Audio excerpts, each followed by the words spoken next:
Pilipinas ay hindi pa ho natatanggap ng kanilang mga kamag-anakan. Alam niyo po, napakarami na po talaga namin tinatanggap na tawag, text, email, at yung pagpapadala lamang ng reklamo sa atin sa mabangit ng telepono hanggang 20 na. Marami na po. So marami na hong nabiktima itong PhilBox Direct na ito, at yan po ay ayon mismo sa Springer International na nagpadala po sa atin ng email. Okay? Ito pong email nila ay pinadala noong Lunes, October 14, 2013, at in-explain po nila again na ang may problema po, nagka-problema sila sa PhilBox Direct. Ito po mga kaibigan ng naging sagot sa pagtatanong ng Springer International. Good day, Responde. Ito po ang aming kasagutan sa mga problema po ng PhilBox Direct sa United Kingdom under Mr. George Plesanu. Si PhilBox Direct po ay isa sa mga kliyente namin na nagbabalik-bayan box galing UK papunta po sa Pilipinas. Year 2012 nang magsimula naming maging kliyente ang PhilBox. Sa simula ay naging maayos ang aming transaksyon, subalit nang pumasok ang November to December, nagsimula na po siyang humingi ng tulong sa amin sa pag-aabono ng mga obligasyon niya dito sa Pilipinas. Nagsimula na din sila magkaroon ng mga delay sa pagbabayad sa amin, gayon din po sa shipping line na kanyang ginagamit sa UK na nagkaroon na ng mga demorahe at additional na gastos dahil sa delay ng payments. Sa kabila nito ay tumulong pa din ang aming opisina sa abot ng aming makakaya.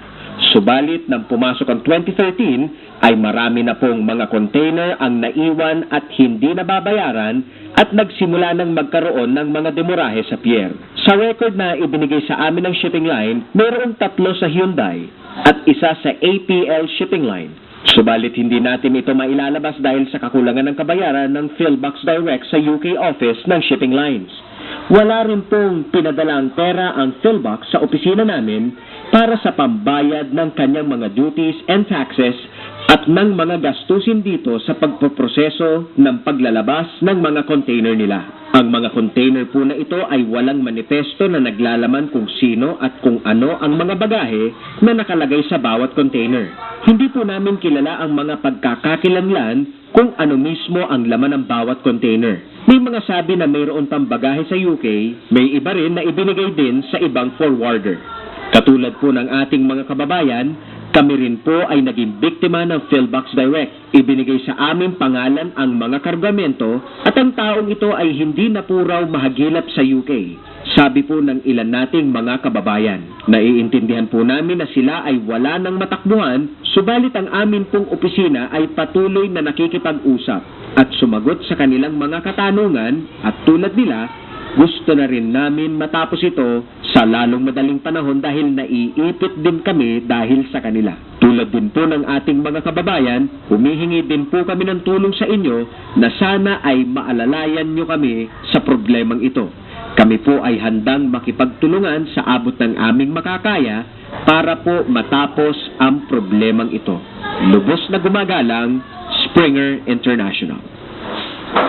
May mga bagay po na nasa pier na, 4 na container ayon po sa shipping line 3 sa Hyundai. 3 sa Hyundai, isa sa APL. APL yan, oo. At lahat po ito walang dokumento kaya hindi wala silang pagkakilanlan.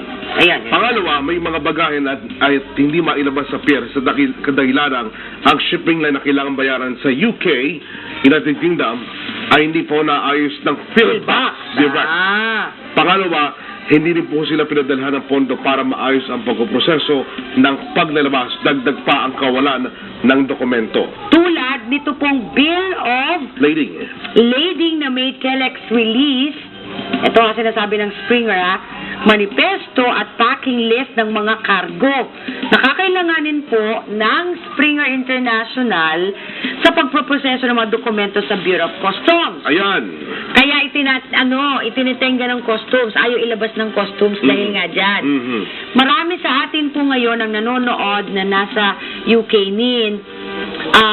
para malaman po ninyo nga itong sagot ng Springer. Pangatlo, katulad po ng mga kababayan natin, ayon sa Springer, kami po yung maasa rin na makikipagtulungan pa ang PhilBox Direct. Kasi hindi daw nakikipag-ugnayan sa kanilang Oo. PhilBox Direct. O itong si Mr. George Plesano, para ayusin daw po ang problemang ito. Dahil sa ngayon po, naghihintay pa rin at umaasa na mabayaran niya agad ang shipping lines, no? Mapadala yung pondo na paggagamitin po ng Springer para sa pagpoproseso ng dokumento ng container sa Bureau of Customs. Ayan. At yung manifesto, packing list ng mga nagdadala ng kargamento sa kanila sa UK. Ayan. Para bakilala po natin ano, boss, bakibigan, ano ba itong Springer International? Forwarding company po ito na 20 years na sa industriya na government-compliant company. Aha. Oh. Registered sa lahat ng accreditations na kailangan ng gobyerno.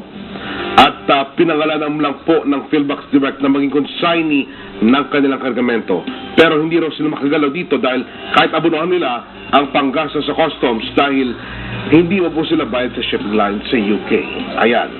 At hindi rin po mapadala ang mga kargamento sa mga pinadalahan dahil isa lang po ang hawak nilang manifesto. Silang hawak na manifesto. Tapos, for the record, sabi rin ng Springer International, wala po silang hinihingi kahit isang kusing sa mga kababayan natin.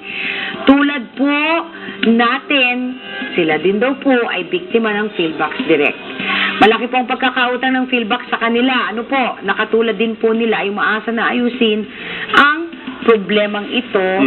At yan po ang ipinadalang kasagutan ng Springer International under our email ng Responde. Kaya dun po sa ating mga kababayan, ano po, na may problema pa rin dyan sa pagpapadala po ng bagahe through PhilBox Direct. Yan po ang sagot ng Springer International.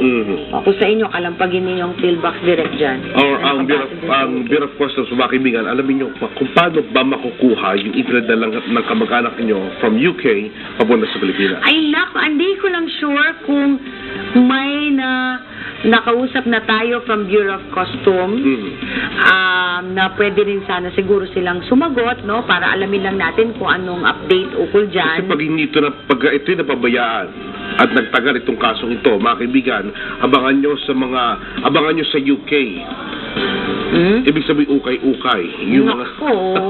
yung mga ipinadala sa inyo kasi wala po tayo magagawa. Hindi, may ano yan may anong tawag dito, may I think 30 days ang binibigay sa isang kargamento, no, para kung may kukuha o may maglalabas noon. Pero ngayon kung walang kukuha noon, kukunin ng customs yun, tapos I think ibibid nila yon or ibebenta nila. So, whatever it is, ano man ang mga polisiya, ano man ang mga dyan, panuntunan dyan, sana may may makaugnayan tayo sa Bureau of Customs kung meron man, no, kung di naman sila gaanong busy, kung anong dapat gawin ng ating mga kababayan na nasa UK.